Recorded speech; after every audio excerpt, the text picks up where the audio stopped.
Previously on Karate Dojo waKu, I have traveled all the way to one of the strongest ITF Taekwondo dojo here in Japan to try out their tour, or their version of kata. This week, again with Mr. Pak, to learn about their secrets to their crazy kicks, I have sparred with their champion Funamizu-san, who has won the All Japan tournament for 12 times. Let's see how the sparring went. So the first opponent was I believe he's an 18-year-old, very young athlete. He said he was over 80 kilograms, and I'm 60, so you can see the weight difference, and you can see it already. However, what's amazing about him first is that even though he's pretty heavy, he's still able to step that much. When you see karate athletes at that weight level compete, they don't step as much. However, Taekwondo has kicks, so it's a different story. So let's start watching first. I believe I went for the punch. Yes. So the gonosen timing does work, but the gyakujo, reverse punch, if you step in and punch, it's gonna be too slow, and the timing is very easy to counter. So you usually, I went for the no step gyakujo, which I think you will see later too. And then he does that crazy taekwondo kick, which I evade. And also I noticed that they switched the stance, so I switched my stance as well. And here in this scene, I went to the outside to aim for the counter, but he was very, I wonder why I couldn't punch him. I should have, hit him a little bit clearer, but I believe this is gonna be a penalty in the ITF rule.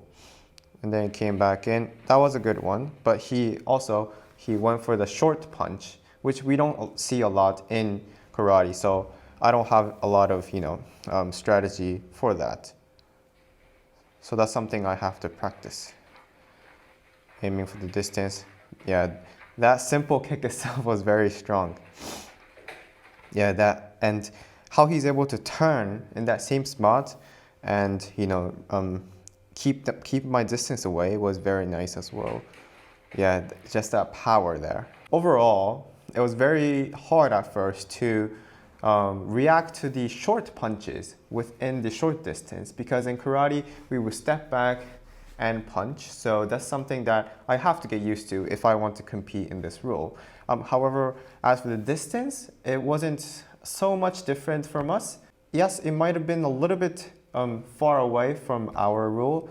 However, it's not that hard to fight somebody that's further than your reach than closer. So that was something I was able to do.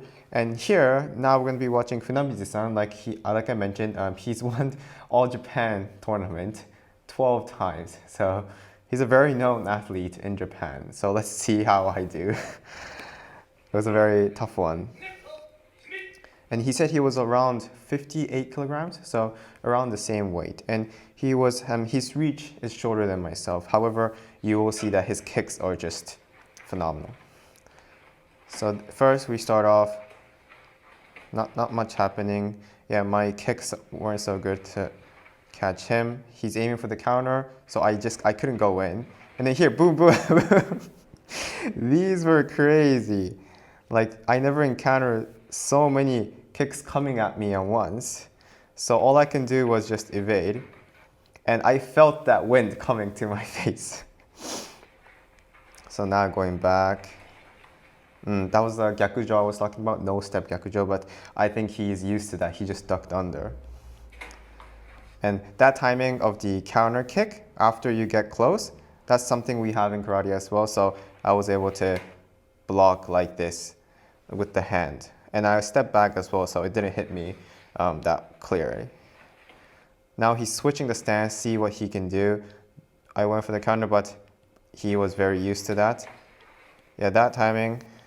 So after the clinch, they usually, I believe, aim for the kick. I tried to go for the uramashi from this angle. However, his kicks were stronger. So my knee got, I guess, didn't go that far. And he hit me right here. So I got unstable, so I couldn't get my kick clear. Here, that was a very dangerous position to be in. But luckily, I'm pretty sure he's going easy on me, so he didn't hit me at that one. Yeah, that was basically the only, I would say, clear attack that I was able to get in this match. So you switch. Usually, when you switch the stance, that's a good timing for somebody to attack. So he's done the same thing. When I switch, he went for the kekomi, a side thrust kick, but I felt like something was coming, so I swayed back and then went for the punch. I forgot what, and then from there, I felt the pressure coming a little bit stronger, so I was like, oh no, I gotta keep my distance away. And that was a bad mistake. My pressure didn't go through, so now that kick got a little bit clearer, and that one. That was the most dangerous moment of this whole match. So he kicked me, and then I was like, oh shit, I have to go. And then usually from here, nothing would happen in karate, but they got these kicks, so I believe he jumped up. Yeah, he jumped, pivoted this leg, and then, but like you can see that I'm reacting. Like I knew something was coming, but I should have got my defense a lot higher. I kept it here because usually karate kicks would come like this, so this is enough. And also he was shorter than me, so I felt this was enough, but he brought it up and then boom. So it came this way, which I did not expect. So I think that's on my end. I should have put my hand a little bit higher. And this, if I got a clean hit right here on the temple, yeah, that was gonna be a very dangerous one. And then I think that's gonna be it. Thank you so much for watching. In the next episode, we're going to be learning the secrets to their strong kicks. So please look forward to that, and I'll see you guys in the next episode.